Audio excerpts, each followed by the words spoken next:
paling telat hari ini. Ya, paling telat hari ini, hari Senin kami menerima surat panggilan dari penyidik untuk menghadap kepada kejaksaan hari Rabu supaya dilakukan penyerahan tersangka dan barang bukti. Itu tentu hari ini adalah batas waktu terakhirnya. Kalau kita meyakini bahwa pengumuman P21 dari Dirkrimum Polda Metro Jaya itu sah dan sudah ada P21 pada tanggal 2 Juni 2026. Guys, kembali lagi saya live di channel YouTube Abdul Ghafur Sangaji Official, channel untuk kita saling berbagi perspektif. Para sahabat AGS, saya sengaja live pagi untuk mengupdate satu informasi yang tentu para sahabat AGS pengen tahu, apakah hari ini akan ada panggilan P21 tidak dari Polda Metro Jaya untuk dilakukan tahap 2 pada hari Rabu tanggal 16 Juni 2026 atau 2 hari ke depan, ya. Karena kalau kita berpatokan pada informasi P21 yang disampaikan oleh Dirkrimum Polda Metro Jaya pada tanggal 2 Juni 2026 beberapa waktu yang lalu, maka hari Rabu besok adalah tenggang waktu terakhir, ya, bagi penyidik untuk melakukan yang namanya tahap 2.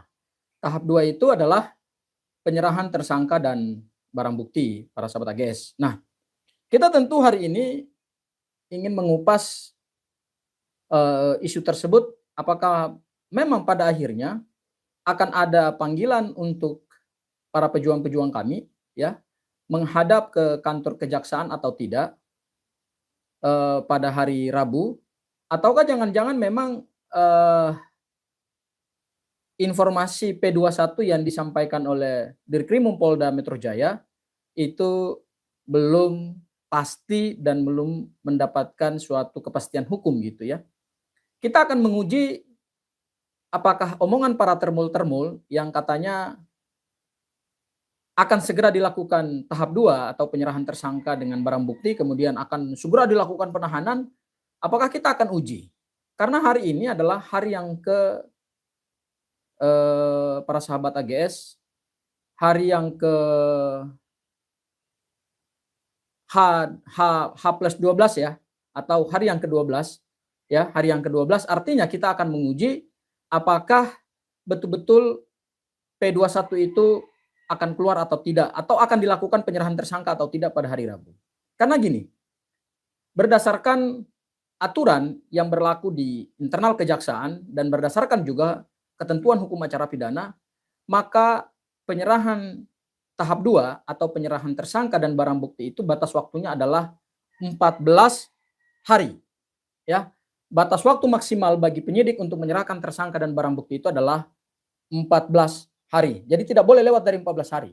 Itu ketentuan yang berlaku di dalam hukum acara pidana dan itu dipedomani oleh internal kejaksaan. Nah, kalau kemudian kita hitung dari tanggal 2 Juni 2026 sampai kemudian hari ini tanggal 15 Juni 2026, berarti para sahabat AGS sebenarnya batas waktu penyerahan tersangka itu memang sudah hampir melampaui batas waktu gitu ya.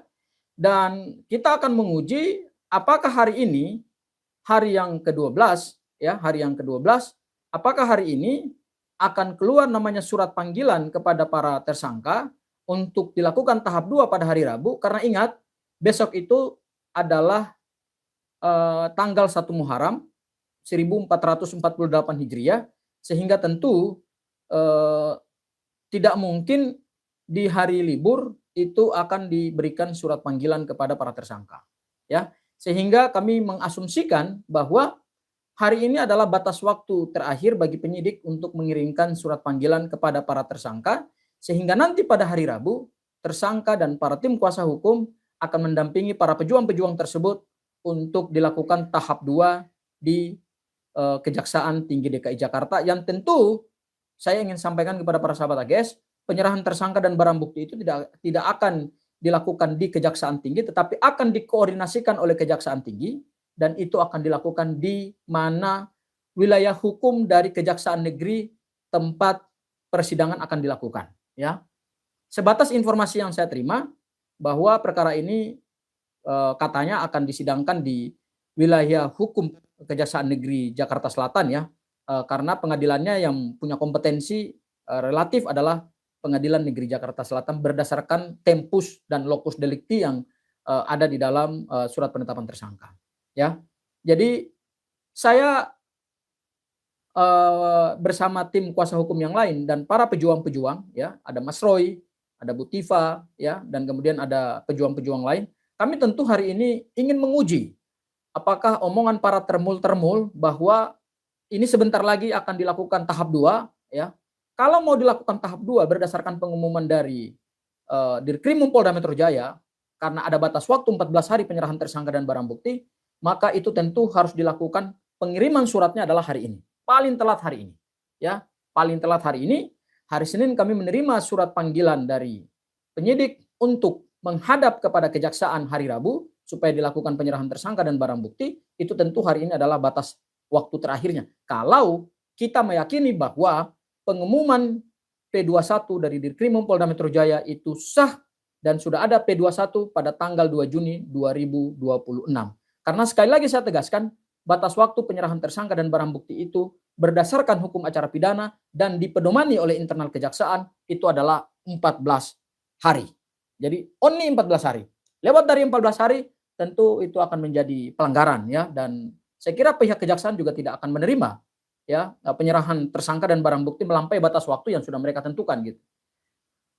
Tapi apakah penyerahan tersangka itu akan dilakukan pada hari Rabu dan kemudian barang buktinya juga diserahkan kepada jaksa penuntut umum?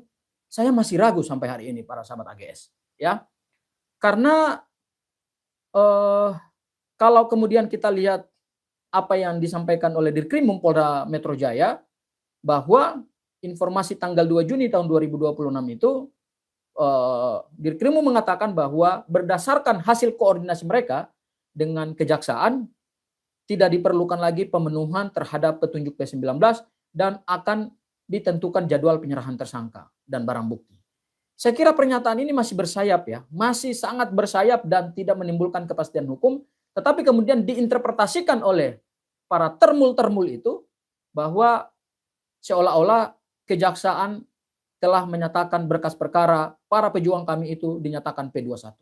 Saya kira ini adalah penafsiran yang pada akhirnya membuat ruang publik menjadi gaduh, apalagi bukan hanya mereka tafsirkan itu P21, tetapi bahkan mereka meminta untuk dilakukan penahanan gitu ya. Lagi-lagi kami ingin katakan bahwa para termul-termul ini bukanlah pihak yang punya kewenangan di dalam perkara ini, tidak punya otoritas di dalam penanganan perkara pidana ini.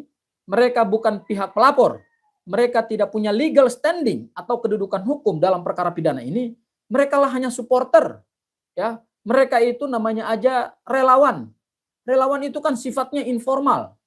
Relawan itu tidak diberikan kuasa oleh Pak Joko Widodo. Yang menerima kuasa itu seingat saya ada 4 rekan pengacara yang 4-empatnya saya sudah, tiga diantaranya saya sudah berdialog dan berdebat dari forum televisi ke televisi. Hanya 1 yang saya belum pernah bertemu ya. 4-nya itu yang pertama adalah Yakub Hasibuan, anaknya Pak Oto Hasibuan selaku tim kuasa hukum Pak Jokowi. Dan beberapa waktu yang lalu saya berdebat dengan dia di head to head CNN.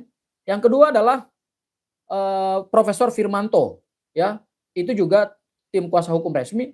Yang ketiga adalah rekan saya Rifai Kusumanegara, dan yang keempat ada seorang pengacara yang juga saya kenal karena kami sama-sama di peradinya Pak Oto Hasibuan, yaitu Andra Reinhardt.